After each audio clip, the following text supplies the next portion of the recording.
long odds, $20 or north. That's very huge unders here for Solar Spectrum, in my opinion. I just couldn't step into her at favourite on a city meeting at this stage of his career. $3.10. I marked him $6.50. I couldn't get him in anywhere near that short. All right, they just wrapped up a race at the Gardens. Sky One, they join us in a matter of seconds.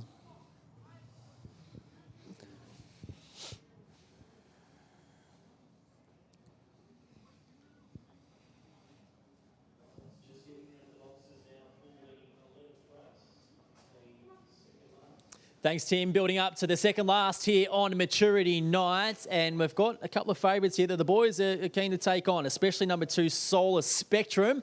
Nathan Rooney, which one are you leaning towards? I went with box number 8, Paul Varner at a big quote. Been racing consistently over 500. I think there's a few tearaway leaders here that might be a little bit suspect late. So I'm just going a little bit of an each way. Number 8, Paul Varner, beat 2, 7 and 5. And Michael Ty, you're just fresh off tipping one. It's almost $20 odds.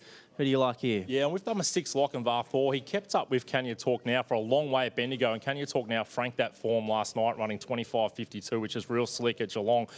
I just wanted to get that soft lead. I do think he's a very big distance query, but in a weakish Saturday night race, I think if he can get everything going right for that first half of the race, it could be enough for him to hold on and win.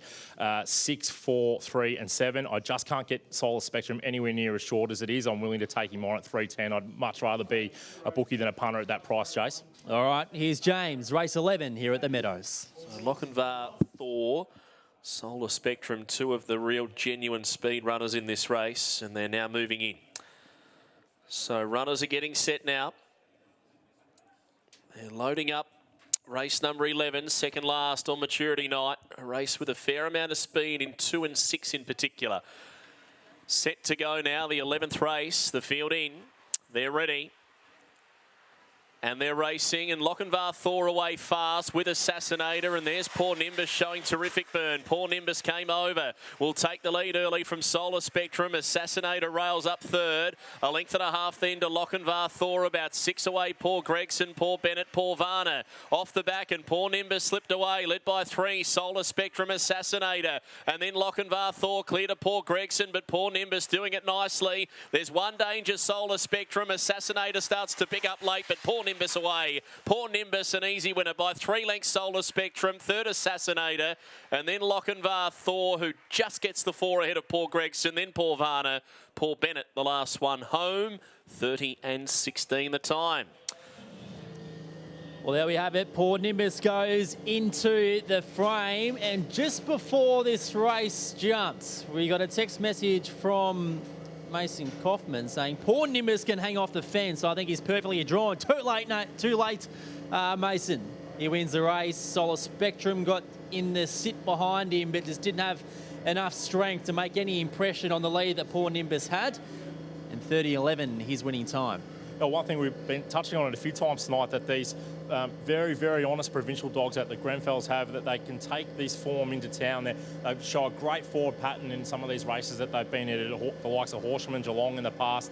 You know, what was a relatively weak city race overall, he has found that soft lead, used the wide draw out in space, and then he's just kept going. Said Solar Spectrum can also be a little bit iffy over this distance range, and you know, backing leaders wins a lot of these greyhound races, and Poor Nimbus had the capability to lead, and Nathan Rooney was hoping that it would lead and would cart Paul Varner into the race, but in this instance, he's just been too slick, Nate. Yeah, and the 3 dogs that he had chasing behind him were the 3 weak leaders that we knew were the ones that were going to be vulnerable late. So Solar Spectrum into second, Assassinator into third, Lochinvar Thor into fourth.